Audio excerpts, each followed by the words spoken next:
یہ وحی اور الہام میں کیا فرق ہے سر؟ وحی تو وہ ہے جو انبیاء کرام کے لیے تھی، ٹھیک ہے، وہی ایک خاص اصطلاح ہے، ٹھیک ہے، کہ انبیاء کرام جو تھے صرف اور صرف ان کے لیے وحی آیا جو پیغام ان کو آیا وہ وہی کہلاتا ہے جی، وہ ہے کہ وہ ایک اصول اور ضابطہ بن گیا کہ وہ انبیاء کرام اس کے مطابق اللہ سبحانہ و تعالیٰ نے جو بھی حکم دیا وہ اس دنیا کے اوپر انبیاء کرام نے پیغام وہ بھیجا اور جیسا آیا ویسا انہوں نے بھیج دیا۔ الہام جو ہے یہ وحی نہیں ہے، ٹھیک ہے، یہ وحی بہت بڑا درجہ ہے۔ الہام کسی بھی اللہ والے کو ہو سکتا ہے، اور وہ ایک دل کی مضبوطی اور اللہ کی ذات پہ یقین کا نام ہے، جس کے بعد اللہ سبحانہ و تعالیٰ اپنے خاص مقرب بندوں کو الہام فرماتے ہیں۔ سبحان اللہ۔ مفتی صاحب سے تھوڑا اس میں ایڈ کروا لیتے ہیں سر، یہ تھوڑا سا بڑا دلچسپ موضوع شروع ہو گیا ہے کہ یہ الہامی کیفیت آ گئی ہے، تو اس پہ تھوڑا سا ہمارے ناظرین کو بتائیے پلیز، رہنمائی فرمائیں ان کی، کہ یہ الہام جو ہے یہ بھی فرشتے دیتے ہیں یا اللہ تعالیٰ خود دیتے ہیں یا پاک ارواح دیتی ہیں؟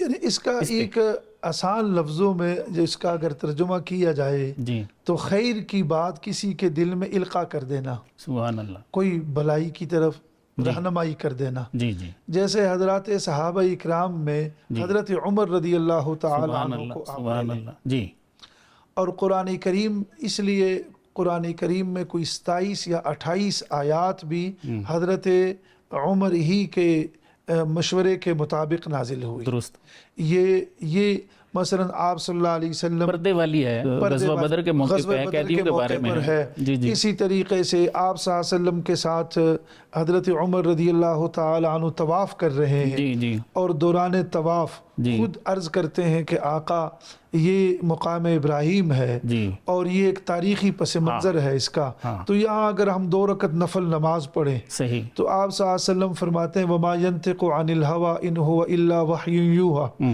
ہم وحی کے بغیر تو قدم نہیں اٹھا سکتے۔ جب دوبارہ ادھر آتے ہیں تو یہ سورہ بقرہ کی آیت نازل ہو چکی ہوتی ہے، وَاتَّخَذُوا مِن مقام ابراہیم مصلی۔ اور آج جو عمرہ کرنے والا ہے، جو زائر ہے، زیارت کرنے والا ہے، جو حج کرنے والا ہے، اللہ کا شکر ہے اس سال بھی اللہ نے موقع عنایت فرمایا، تو وہاں 2 رکعت نفل نماز جب بھی پڑھتے ہیں تو دل میں یہی خیال آتا ہے کہ جو پڑھنے والے کو ثواب مل رہا ہے حضرت عمر کو بھی ثواب ملے گا۔ سبحان اللہ، یہ چونکہ نیکی کے جو کئی کام ایسے ہوتے ہیں جو ابتدا کرتا ہے اس کو جو فاؤنڈر ہوتا ہے اس کو ثواب ملتا ہے۔ اب لوگوں کو علم نہیں ہے کہ آذان کے لیے وہ ایک صحابی ہیں، تمام آقا جو مشورہ لے رہے تھے تو تمام صحابہ اپنے گھروں کو گئے، لیکن عبداللہ بن زید بن عبد ربی ہی جو ہے وہ اپنے گھر میں پروفیسر مسجد میں ٹھہرے، اور رات کو فرشتوں نے آ کر ان کو اذان کے کلمات بھی سکھائے اور اقامت کے بھی، اور انہوں نے صبح سویرے جو ہے وہ آقا کو یہ خواب سارا سنایا، اور حضرت عمر رضی اللہ تعالی عنہ بھی آئے، لیکن یہ اللہ نے ایک موقع دینا تھا ایک چھوٹے سے آدمی کو بھی معاشرے میں آگے لانے کا۔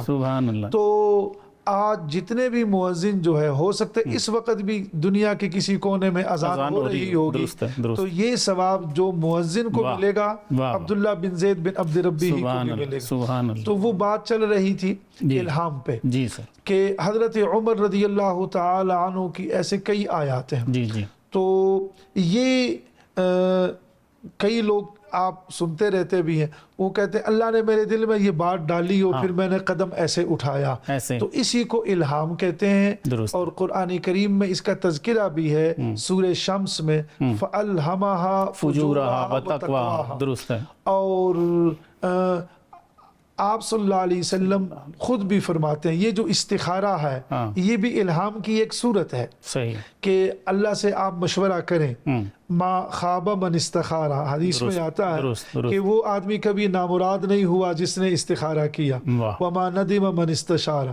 اور ایک الہام کی ایک صورت یاد آ گئی کہ یہ جو سورہ فاتحہ میں اللہ کریم ہمیں فرماتے ہیں کہ اہدنا الصراط المستقیم، کہ یا ربا آپ ہمیں سیدھے راستے پر چلا، یہ بھی الہام کو آپ مانگ رہے ہیں اللہ سے۔ سبحان اللہ، سیدھا راستہ تو الہام ہی ہے نا جی، کہ آپ اللہ کریم سے مانگ رہے ہیں کہ یا ربا مجھے سیدھا راستہ تو اس لیے بعض اہل علم نے لکھا ہے کہ جہاں آپ ڈبل مائنڈڈ ہو جائیں تو اس آیت مبارکہ بھی پڑھا جا سکتا ہے. مفتی صاحب اس سے آگے جو ذکر ہے انعمت علیہم، وہ بھی تو صاحب الہامی لوگ ہیں. وہ بھی تو الہامی لوگ ہیں، اگرچہ ان کا ذکر تو یہاں نہیں ہوا. جی جی یہ ٹرمنالوجی ہے، یہ قرآن کریم کا ایک انداز ہے کہ ایک جگہ قرآن کریم اجمال لے کے نا تو قاری کا ذوق بڑھاتا ہے. درست. اب وہ جو علامہ اقبال مرحوم فرماتے ہیں قرآن میں ہو غوطہ زن اے مرد مسلمہ، اللہ کرے عطا تجھے جدت کردار. سبحان اللہ. اب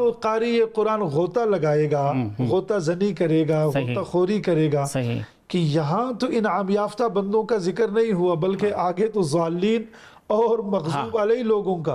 تو وہ 5ویں پارے میں پھر جا کر سورہ نساء میں کہ یہ وہ لوگ ہیں کہ جن پر اللہ کا انعام ہوا.